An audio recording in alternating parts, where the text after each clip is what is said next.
this video is going to be slightly different. There's a lot of forums for magnet fishing on Facebook and stuff. A lot of questions keep getting asked repeatedly.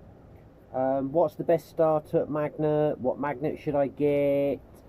What equipment do I use? So I'm going to answer a few of them questions and then put some of the magnets to test on dry land, and then I'm going to try the same thing in some shallow water. I've got my underwater camera now, so I'm going to hook that up and also show you how they act underwater. Starting off with the magnets, my first magnet was a single-sided. It was a eBay job, but I read the specifications and the description very carefully. Some of the magnets on eBay and Amazon aren't all what they cracked up to be. So you think you're getting a powerful magnet, but you're getting a fridge magnet. This one was rated at 1,000 kilogram pull force. I was a bit skeptical, but in a lot of my videos people will see this sticks on. It was the first magnet I got. I lost it on the side of the river for a week and a half when the rivers were flooded. It was not coming off. In the end I had to get a tow bar on the back of a worker's van and they pulled it off. So yeah, it lives up to its 1,000 kilogram pull force. It's not as big in surface area as the Gravity, which is also 1,000 kilogram pull force. I'll show you that one in a minute. But that was an unrated, well, unconfirmed 1,000 kilogram pull force. Another question I keep getting asked is how, well, not just me, but other people, they say, how do you transport your magnets? I've got me, take the camera off, I've got my 3-tier stacking system. The main one is my retrieval kit, grinder, come along, my waders if needed, extra cutting discs. Then I've got my underwater camera and other tools and bags. And then I've got the top tray, which is what I use most times I go fishing. My rope, my brush, and bits and bobs. But inside those, I just carry them in bits of foam.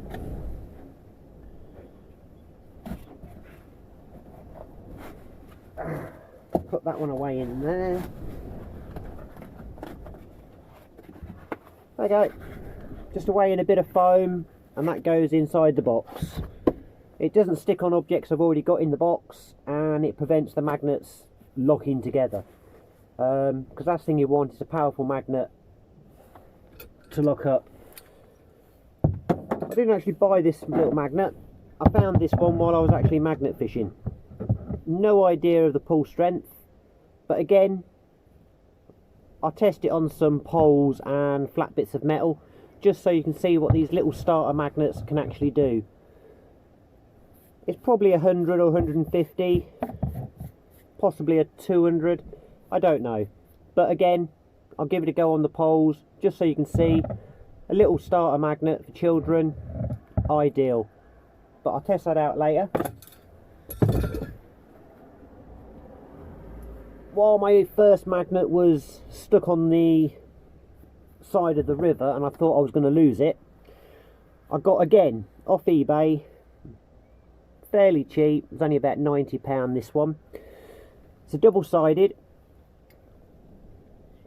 No makers, not a well-known company I don't think. The rating on this one was 1,500 kilograms. So that puts it at 750 either side. I'm a bit sceptical on that one. Because of the large surface area, if it catches on poles, they tend to slide off. But again, I'll show you that on the pole and some flat bits of metal. I don't tend to use this one very much now. There's a lot of weight to it for what it actually sticks onto. but it was a replacement magnet for when I thought I was going to lose mine. Again, because I don't use this one very often, I just strap it together in 2 bits of foam, and that's enough to stop it sticking together. Then I got to a stage where I wanted a powerful magnet. I was getting addicted to it. So Magnet Store 550 Pro. It's a cracking magnet. It will jump onto any metal in the water. You can hear it clunking. I've stopped using this for the time being because I'm using my other magnet, me Evolution. But again, I will test this on the land. This is the same or very similar to the Beast from Online Magnets. The Beast is a 500 kilograms, so it's 500 kilograms on both sides. I've never used the Beast, so I can't comment. But this is the 550 Pro from Magnet Store. Yeah, Magnet Store 550 Pro. It is a cracking magnet. It's a bit more expensive, so it's not your beginners. I'll put all the links and that in the description. I think this was about 140, 150, but use your discount codes, you get a bit off it. So yeah, that's a cracking mid-range magnet, or a powerful magnet. Again, just some cheap homemade polystyrene foamy pads, just to stop them sticking. Then I've got my powerful magnets.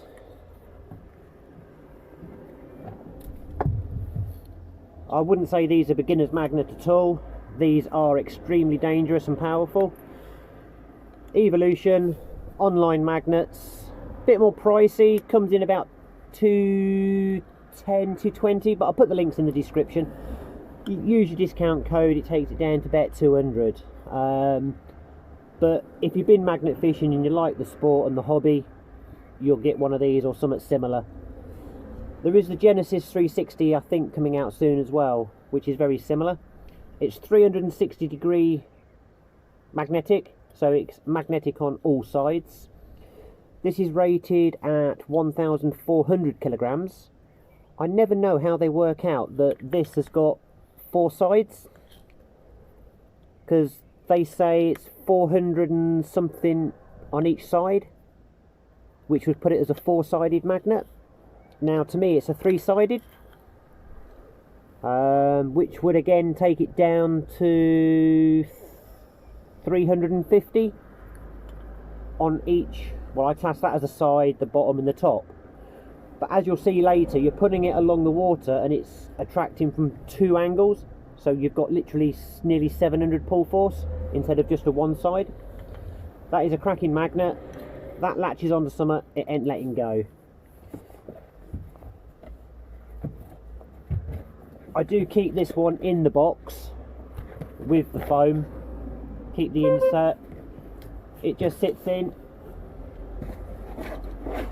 That just sits in the foam, and again it protects it. Sometimes I just chuck it on top of my box because I know I'm going to be magnet fishing in the next day or so, but that just stays in the box. And then I've got this big boy. It is a monster of a magnet. The pull force on this one is 1,000 kilograms.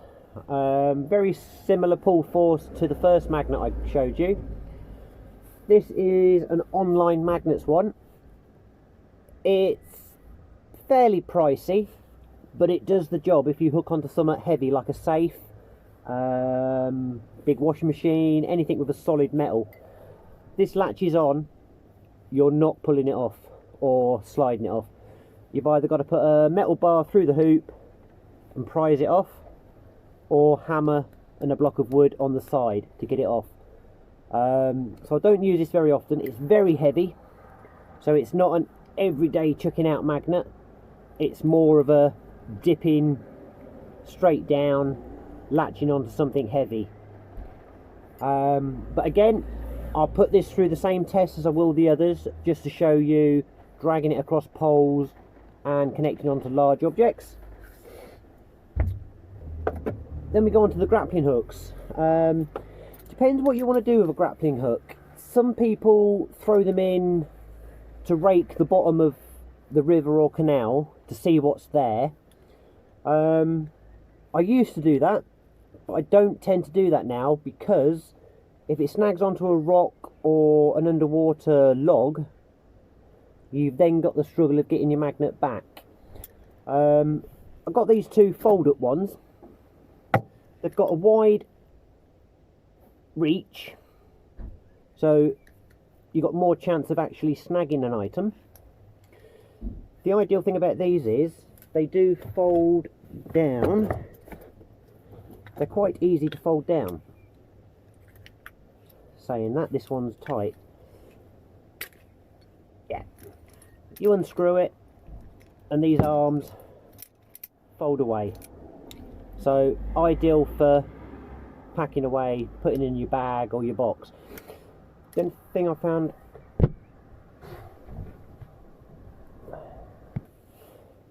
the only thing I found that's wrong with these is if they latch onto something or lock onto something, the dreaded trolley half filled of silt, you need to pull them with some force to get the object moving or to free it. Don't know if you can see that on camera, but them two arms are near enough bent straight.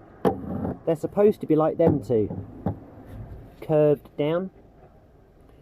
So yeah, there's a slight difference. This one now, if you try and drag with a straight arm, it will pull off the item. The other reason people use grappling hooks is once you've got an item, the water and the buoyancy makes the item a lot lighter. You get to that point where you're just breaking the water surface and the whole weight of the item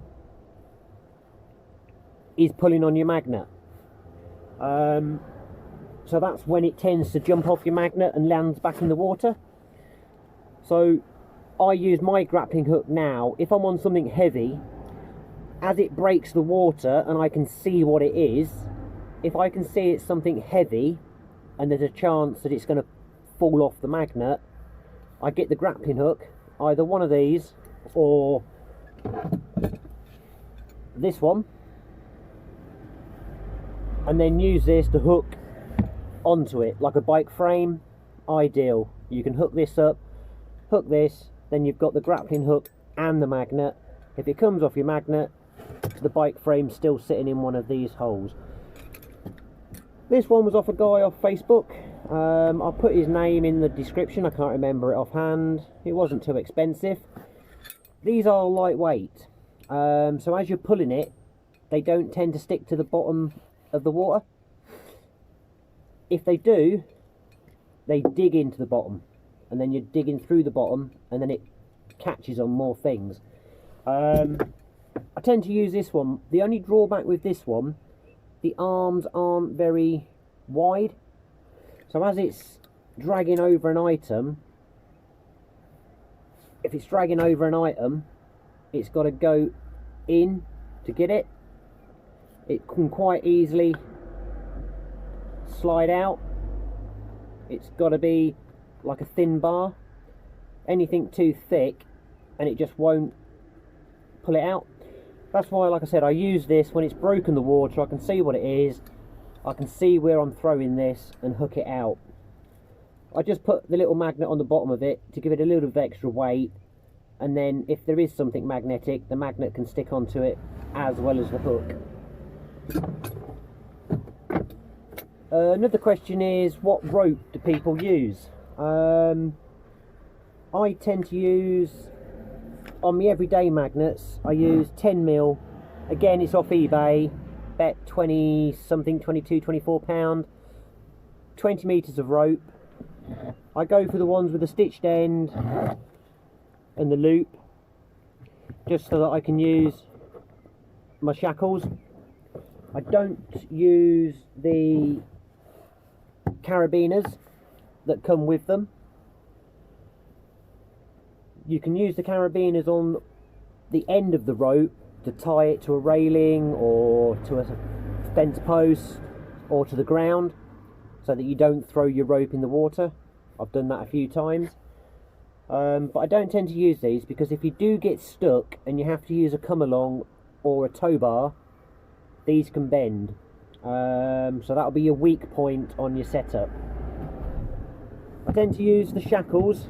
They've got a ton braking force, so they're not going to give. The rope's nice and secure, so the knot's not going to go. And then I put the magnets directly onto my shackle. I know some people say tie the rope directly onto the magnet, but again, that's my choice. I get on with that fine. You might prefer tying the rope straight to the magnet. Again, that was the 10mm. It's proper climbing rope, so it's fairly good rope. It won't snap. It's got a better ton pull force again. I have got 14mm rope. Again, it's a climbing rope. This one floats. I think the other one does as well, but I've never actually lost that one in the water, so I wouldn't test that. But this one I've lost twice, where it's come undone from my tie-in and the rope floats, so I can use my grappling hook to retrieve it. It's thicker, it's easier to pull heavy items, and it's just easier to grip because it's slightly thicker. This one I use on the Evo. This one I use on the Evo. I tie it directly to a shackle, not the magnet again, because if I want to interchange the magnets and use, say, the gravity instead of this one, I can undo the shackle and put it straight onto the gravity. I haven't got to worry about having 5 or 6 lots of ropes tied on to each magnet. I can interchange whichever one I'm using. This shackle I would highly recommend for the Evolution. As you can see, as that goes through the water, the shackle is going to hit the magnet. Now, most shackles and carabiners, if they're very magnetic, they stick to the magnet, and then you're always pulling it the one way.